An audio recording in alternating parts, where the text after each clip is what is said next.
These stories often explore our worries and our needs on a new scale. In one early iteration, The Incredible Shrinking Man, made in 1957, Scott's story unites many of the anxieties of the era. We see the looming threat of atomic war, and the undermining of the patriarchal order. Once he's tiny, he has to battle things that he never had to worry about when he was bigger, like a spider that's now bigger than him. In the end, he kills the spider, but realizes that he's still shrinking.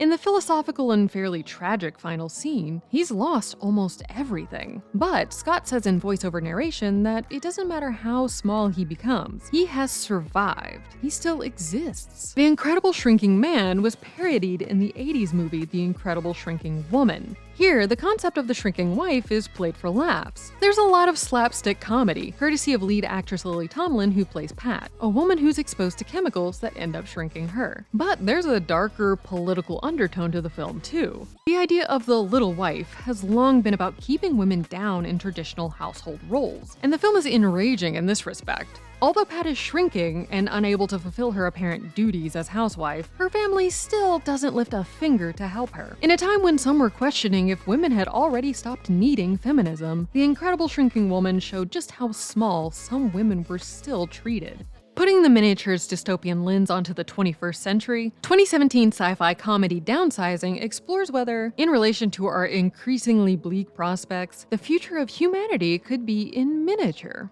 A famous scientist invents a way of shrinking people, claiming it could be the only thing that saves the human race. But when central character Paul meets an old friend who's undergone the process, we begin to realize that even when they're being told this is the only way to survive, humans still view the process selfishly. Plus, it must feel good to know you're really making a difference. You mean all that crap about saving the planet? Yeah. Downsizing is about saving yourself.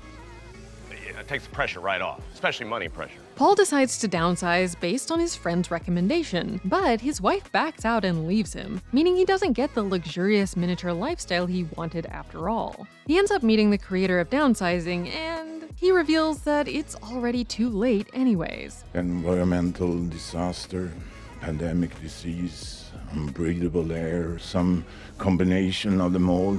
Do you really mean extinction? What about downsizing? Yeah, too little, too late. Only 3% of the world has miniaturized. And yet, with his new girlfriend Nyak, Paul decides to make the best of whatever time they do have left, and dedicates the rest of his life to helping others. It took him becoming tiny to turn him into a better man.